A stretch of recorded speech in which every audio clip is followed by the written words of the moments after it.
ECT, इलेक्ट्रोकन्वर्जन therapy.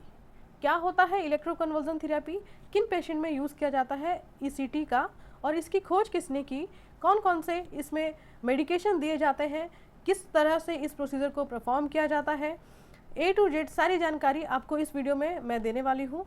अगर आप channel पे पहली बार विजिट कर रहे हैं तो चैनल को सब्सक्राइब जरूर कर लेना। तो हम बढ़ते हैं अपने टॉपिक की तरफ, जो कि है ECT। ECT का फुल फॉर्म होता है इलेक्ट्रोकन्वर्जन थेरेपी।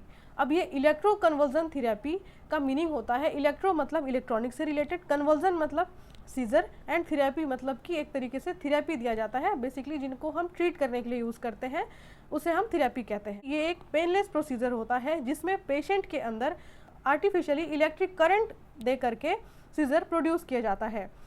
और ये दो टाइप के सीजर प्रोड्यूस कराए जाते हैं बॉडी में, जो कि पहला होता है ग्लैंड माल सीजर एंड दूसरा होता है टॉनिक क्लॉनिक सीजर।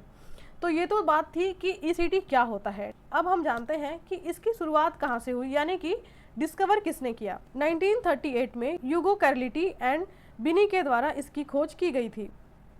और इसके पहले केमिकल कन्वर्जन थेरेपी, जिसे हम शॉर्ट फॉर्म में CCT भी कहते हैं, CCT was discovered by von Meduna in 1934। Chemical conversion therapy का मतलब है कि जहाँ पे हमने बात किया ECT यानी इलेक्ट्रॉनिक कन्वर्जन थेरेपी, जहाँ करंट दे करके सीजर प्रोड्यूस कराया जाता है, वहीं पे करंट ना दे करके बल्कि केमिकल को बॉडी में इंसर्ट करके सीजर प्रोवाइड किया जाता है। तो ये खोज हुई थी 1934 में, जो कि वॉन मैडोना के द्वारा की गई थी, और 1938 में बिन्नी एंड कैरिलिटी के थ्रू किया गया था।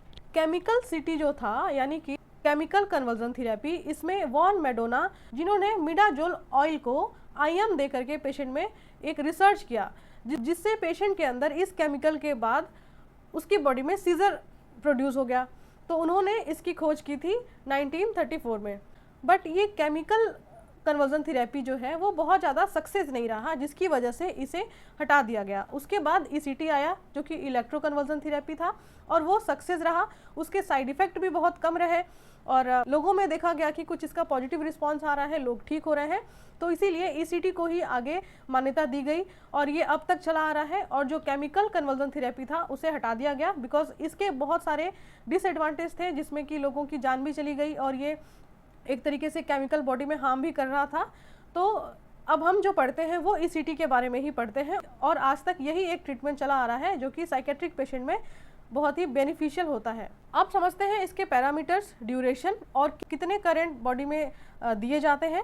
सबसे पहले समझेंगे parameters, duration, flow rate, number of ECT and frequency. इन पांचों को एक साथ समझते हैं। जैसे सबसे पहले क्या था, पैरामीटर्स। पैरामीटर्स में हम ये पढ़ते हैं कि जो करंट है, जो वोल्टेज है, वो कितना दे सकते हैं। तो उसका जो वैल्यू है वो है 70 to 130 वोल्टेज दिया जा सकता है किसी भी पेशेंट में। अगर हम एवरेज की बात करें तो 110 वोल्टेज प्रोवाइड कर सकते हैं। अगर ड्यूरेशन ऑफ करंट की बात करें कि कितने देर तक हम करंट बॉडी में प्रोवाइड करते हैं, 0.5 to 1.5 सेकेंड, बहुत कम टाइम के लिए वो करंट दिया जाता है पेशेंट के अंदर। एंड एवरेज पूछे तो 0.6 second. Flow rate of current, flow rate of current की बात करें 200 to 1600 एम्पियर पर सेकेंड। अब नेक्स्ट पॉइंट में हम बात करते हैं कि नंबर ऑफ ECT यानी एक पेशेंट में कितनी बार ECT किया जा सकता है। किसी भी पेशेंट में मैक्सिमम 15 और मिनिमम 12 से 15 ECT परफॉर्म किए जा सकते हैं। और अगर वीक में बात करें कि 1 वीक में कितनी बार ECT किया जा सकता है पेशेंट का, तो हमारा आंसर होगा 3 ECT कर सकते हैं, और वो भी एक साथ नहीं, अल्टरनेटिव कर सकते हैं, एक दिन छोड़ के एक दिन ऐसा परफॉर्म करते हैं ECT। अब नेक्स्ट पॉइंट है ड्यूरेशन ऑफ सीजर। जो करंट बॉडी में प्रोवाइड किया जाता है उसके बाद कितने देर तक पेशेंट में सीजर देखा जाता है। 30 to 90 second, minimum 30 and maximum 90 second तक सीजर देखा जा सकता है। ठीक है, जो मैंने स्टार्टिंग में बताया था कि करंट दे करके बॉडी में सीजर प्रोड्यूस किए जाते हैं। तो कौन से सीजर थे, grand mal seizure and tonic clonic seizure. ठीक है, इसका टाइम ड्यूरेशन देखने को मिलेगा 30 सेकेंड से 90 सेकेंड। अब यहाँ पे एक क्वेश्चन ये है कि कौन से पेशेंट में ECT करने की ज़रूरत होती है, जो कि सबसे इम्पॉर्टेंट सवाल होता है। ECT उन पेशेंट में किए जाते हैं जिनमें सुसाइडियल थॉट्स आते हैं, या कह सकते हैं जो डिप्रेसिव पेशेंट होते हैं, सिजोफ्रेनिया के पेशेंट होते हैं। ऐसे पेशेंट को ट्रीट करने के लिए ECT काम में ली जाती है। किन पेशेंट में ECT कॉन्ट्राइंडिकेटेड होता है? हमारा आंसर होना चाहिए इंक्रीज ICP, कुछ ऐसे पेशेंट जिनका इंक्रीज आईसीपी है, डायग्नोस हुआ है, यानी इंट्राक्रैनियल प्रेशर अगर इंक्रीज है तो ऐसे में हम ईसीटी परफॉर्म नहीं कर सकते। अब पढ़ते हैं ईसीटी के टाइप। ईसीटी 2 टाइप का होता है, direct ECT and indirect ECT.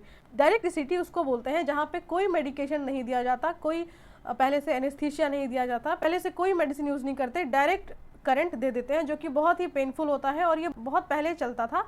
अब ऐसा नहीं है, अब पेशेंट में पहले एनेस्थीसिया दिया जाता है, उनमें कुछ प्रिवेंटिव मेडिसिन दिए जाते हैं, देन उनमें ईसीटी परफॉर्म किया जाता है। तो पहले टाइम पे जो डायरेक्ट शॉट लगाते थे यानी कि करंट दे देते थे, वो थोड़ा पेनफुल प्रोसीजर भी था और इसे ही हम बोलते हैं डायरेक्ट ईसीटी, ठीक है। एंड इनडायरेक्ट में पहले मेडिकेशन प्रोवाइड करते हैं पेशेंट को, देन एनेस्थीसिया देते हैं, उसके बाद बॉडी में शॉक देते हैं। तो डायरेक्ट में तो कोई मेडिसिन दिया नहीं जाता है और ना ही एनेस्थीसिया दिया जाता है। अब पढ़ते हैं इनडायरेक्ट। तो इनडायरेक्ट में कौन कौन सी मेडिसिन प्रोवाइड की जाती है, अब इसके बारे में जानते हैं। जैसे सबसे पहले है एंटीकोलिनर्जिक ड्रग। ये ड्रग इंक्रीज करती है parasympathetic action in body, parasympathetic action को बॉडी में इंक्रीज करती है and decrease GI secretion. Gastrointestinal की जो सिक्रीशन होते हैं एसिटाइलकोलिन, उनके सिक्रीशन को कम कर देती है, जिससे कि पेशेंट को सिक्रीशंस वापस उसके एयर ट्रैक में ना जाए। अब एसिटाइलकोलिन पेशेंट के जीआई सिक्रीशन को कम कर देती है। अब जब जीआई सिक्रीशन कम हो जाता है तो उसका एक बेनिफिट ये होता है कि पेशेंट में एस्पिरेशन के चांस डिक्रीज हो जाती है, यानी कि जो उसके सलाइवा होते हैं या माउथ के जो कंटेंट होते हैं वो उसके विंड पाइप में नहीं जा पाता, इससे पेशेंट प्रिवेंट हो जाता है एस्पायरेशन के लिए, ठीक है। तो इसलिए एसिटाइलकोलिन देते हैं। और नेक्स्ट जो ड्रग होती है वो है एंटी एंजाइटी। एंटी एंजाइटी या कह सकते हैं सडेटिव दिया जाता है पेशेंट को सडेट करने के लिए। फॉर एग्जांपल थियोपेंटॉल सोडियम, इसकी डोज 3 to 5 kg पर वेट के अकॉर्डिंग दिया जाता है। तो ये दे करके पेशेंट को सडेट कर दिया जाता है, पेशेंट की इतनी हाइपर एक्टिविटी नहीं होती है और परफॉर्म करना भी ईजी हो जाता है। नेक्स्ट ड्रग है neuromuscular blocking drug. Neuromuscular blocking drug इसलिए देते हैं जब पेशेंट में सीजर प्रोड्यूस होते हैं तो उनमें फ्रैक्चर के चांस भी बढ़ जाते हैं। तो फ्रैक्चर के चांस को रोकने के लिए पेशेंट में न्यूरोमस्कुलर ब्लॉकिंग ड्रग्स दी जाती है। For example succinylcholine. इसके डोज की बात करें तो 0.5 से 1.5 mg पर kg दिया जाता है। अगर पेशेंट को सक्सिनाइलकोलिन देते हैं तो रिस्पायरेशन मॉनिटरिंग करना बहुत ही जरूरी हो जाता है, क्योंकि ये रिस्पायरेशन रेट को डिक्रीज करता है। आप समझते हैं कि ये किस तरीके से दिया जाता है शॉक को। तो शॉक 2 तरीके से दिए जाते हैं। तो पहला होता है यूनिलेटरल और दूसरा होता है बाइलेटरल। यूनिलेटरल लेस इफेक्टिव होता है और बाइलेटरल मोर इफेक्टिव होता है। यूनिलेटरल में ईसीटी कहाँ प्लेस करते हैं ये आप इमेज के थ्रू देख सकते हैं, और बाइलेटरल में कैसे इलेक्ट्रोड प्लेस किए जाते हैं ये भी आपको दोनों इमेज शो हो रहा है। इस तरीके से इलेक्ट्रोड को प्लेस किया जाता है। तो ये थे कि इलेक्ट्रोड को कैसे प्लेस करते हैं। अब पढ़ते हैं कॉम्प्लिकेशन ऑफ ईसीजी। अगर ईसीजी परफॉर्म किया जा रहा है तो उसके कौन कौन से कॉम्प्लिकेशन देखे जाते हैं। पहला होता है रेट्रोग्रेड एमनीशिया, दूसरा होता है कंफ्यूजन, तीसरा होता है फ्रैक्चर। रेट्रोग्रेड एमनीशिया में पेशेंट को ये याद नहीं होता कि प्रोसीजर के पहले उसके साथ क्या हुआ था, उसको कौन लेकर के आया था और उसके साथ क्या हुआ, वो कहाँ किसने उसे लेटाया। मतलब प्रोसीजर के पहले बेसिकली जो चीज़ें उसके साथ होती हैं वो उसको याद नहीं होता, उसे हम बोलते हैं रेट्रोग्रेड एमनीशिया। अब इसमें क्या क्या ध्यान रखना होता है ये पढ़ लेते हैं। तो अगर पेशेंट में ईसीटी देना होता है तो जिस पेशेंट में ईसीटी होना है उसको 6 से 8 घंटे एनपीओ रखते हैं, यानी कि नील पर ओरल, ठीक है। कुछ भी डाइट नहीं देते, पेशेंट एनपीओ होता है। और कंसल्ट प्रॉपरली ले लेना चाहिए जो भी उसके अटेंडेंट होते हैं उनसे। और उसके ईसीटी रूम में भेजने से पहले पेशेंट का वाइटल मॉनिटरिंग करना बहुत ज़रूरी होता है कि सारे पैरामीटर्स नॉर्मल हैं या नहीं है। अगर पोजीशन की बात करें तो जब पेशेंट में बाइलेटरल ईसीटी करना होता है तो पेशेंट को सुपाइन पोजीशन में लेटाते हैं।